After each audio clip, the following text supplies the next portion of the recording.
The observation deck of the wandering star hummed with the gentle thrum of plasma drives as Salina pressed her clawed hand against the reinforced viewport. Beyond the transparent alloy, the binary star system of Kelreth 7 painted the cosmos in shades of amber and violet. Her fur, a silvery blue that marked her as a Velnari of the northern clans, rippled in the artificial breeze of the climate controls. "You're doing it again," Caris said from behind her, his voice carrying that peculiar warmth that humans seem to radiate even through words alone. Salina's ear tufts flattened slightly. "Doing what?" "Thinking too hard." Caris moved to stand beside her, and even after 3 standard years together, the difference in their biology still struck her as profound. Where she stood barely to his shoulder, covered in adaptive thermal fur, he was tall and gangly, his skin that strange pale brown shade humans called olive. No tail for balance, no enhanced olfactory ridge, no secondary eyelids for stellar radiation protection. By all evolutionary logic, humans should have been extinct centuries ago. Yet they hadn't been.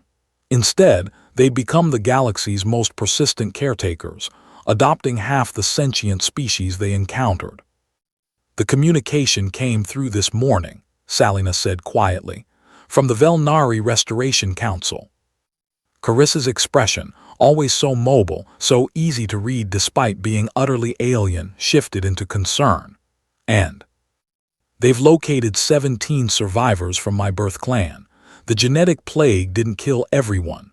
Her claws retracted and extended unconsciously, a nervous tic she'd never quite mastered. "They're offering relocation assistance, family reunification protocols under the Galactic Kinship Act." The silence stretched between them like a gravity well. Salina had been 6 standard years old when the engineered pathogen swept through Velnari space, a bioweapon from a war her people had ended generations before, sleeping dormant in ancient military satellites until random orbital decay brought it screaming through their atmosphere. 94% mortality rate. Her clan had died in 8 days. Caris had found her 4 years later in a refugee station on Talamer 3, half feral and starving, stealing protein packs from cargo bays. He'd been 23 then, fresh from Earth's Integration Academy, assigned to humanitarian logistics. He should have turned her over to the Velnari orphan relocation programs. Instead, he'd knelt down in that filthy cargo bay, offered her an open hand and said, "Hey there, small one. You look like you could use a friend." "That's wonderful news," Caris said now, and his voice carried genuine joy. 17 survivors, Salina, that's a miracle. Do you know them? Did the council send names? She pulled up the holographic manifest from her neural implant, the data cascading in soft blue light between them. Names, genetic markers, current locations. 3 were from her immediate extended family, a cousin she barely remembered, an uncle, an aunt who told her stories about the old ways. "I don't know," she whispered. "I don't remember them, not really. I was so young." Caris placed his hand on her shoulder, that strange human gesture of comfort that relied on physical contact rather than scent marking or vocal harmonics. "But they're your blood, your people. This is what you've needed, Salina, connection to where you came from." And there it was, the thing that had been coiling in her chest like a cold star for 3 weeks, ever since the first preliminary message had arrived, the question she'd been too frightened to voice. "If you had a real cub," Salina said, her voice barely above the hum of the ship systems, "would you still want me?" Caris went very still. His hand remained on her shoulder, but she felt his fingers tighten slightly. "What?" "You're human. I know how your biology works. You can reproduce. You could find a mate, have children of your own species, ones that share your DNA, your evolutionary history, your actual culture."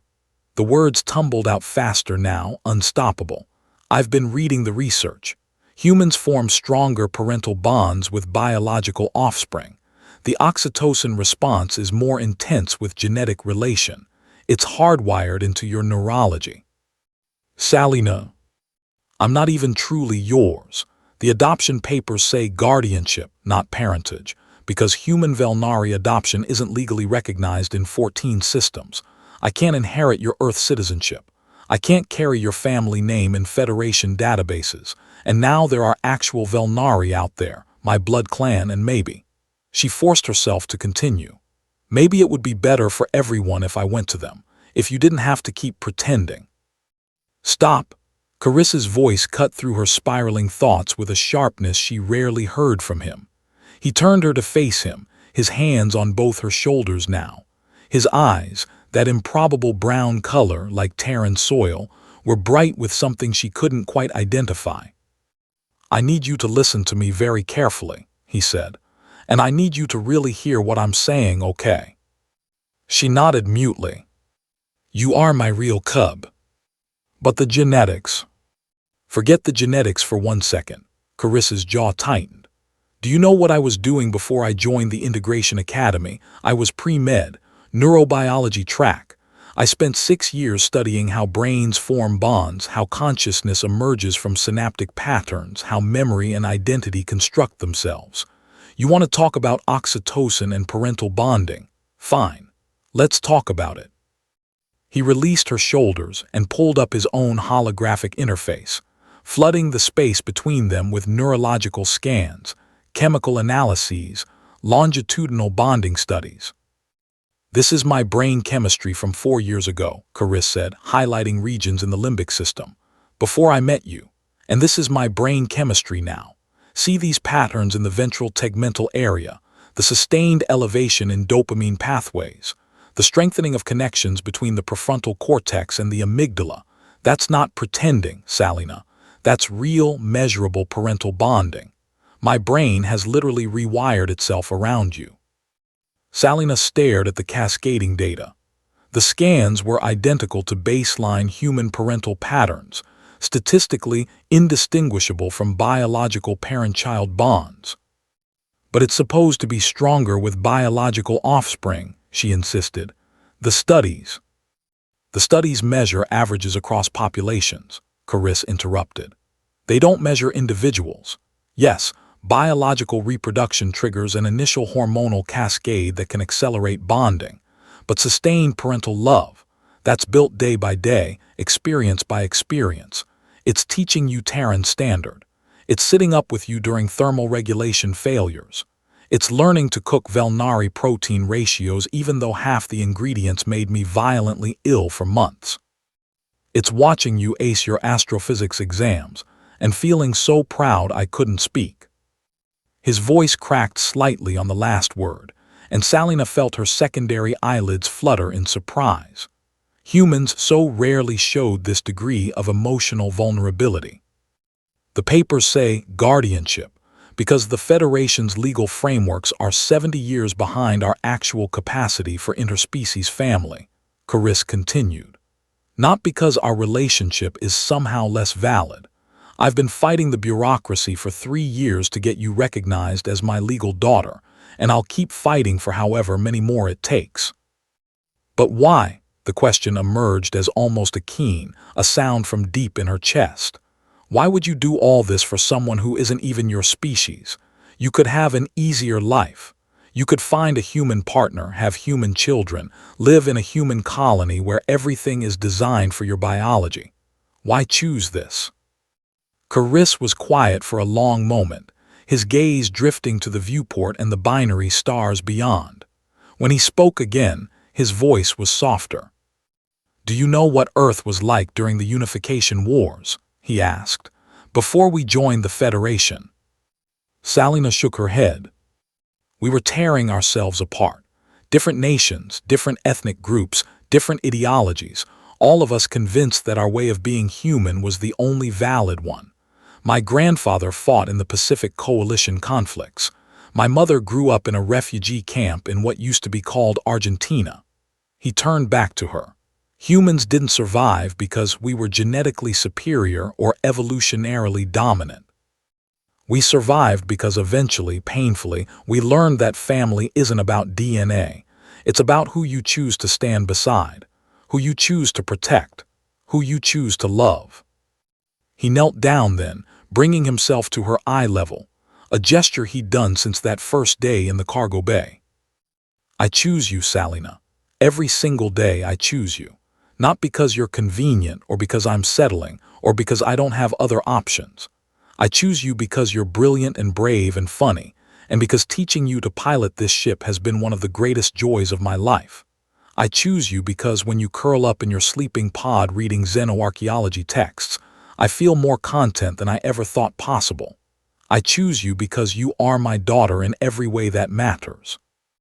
Tears, a mammalian response she'd inherited from neither her Velnari nor any human ancestry, but somehow developed anyway, blurred her vision. Even if I reconnect with my blood clan. Especially then. Carice smiled, and it was warm and infinite. You deserve to know where you came from, Salina. You deserve to reclaim that part of yourself. But knowing your birth family doesn't make you less mine, any more than having you makes me love you less than a biological child. Love isn't a finite resource. It doesn't divide, it multiplies. Humans are strange, Salina said, but she was leaning into him now, letting him wrap his arms around her in that peculiar human embrace.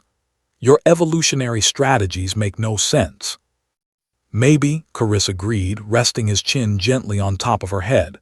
But we're still here, and so are you. That has to count for something. Outside, the binary stars continued their eternal dance, two different lights creating something beautiful together. And inside the wandering star, a human and a Velnari stood in the observation deck, two beings from opposite ends of the galaxy, building a family that defied every conventional definition. I want to contact them, Salina said finally. My birth clan, I want to know them. We'll send the message tomorrow, Carice promised. But I'm staying here with you. This is my home. Always, Carice said, for as long as you want it to be. And in the mathematics of biology, in the cold equations of genetics and evolution, perhaps their bond made no logical sense. But humans had never been particularly good at following logic when it came to matters of the heart. They'd built a civilization on choosing family over fate. And in that choice, they'd found their way to the stars.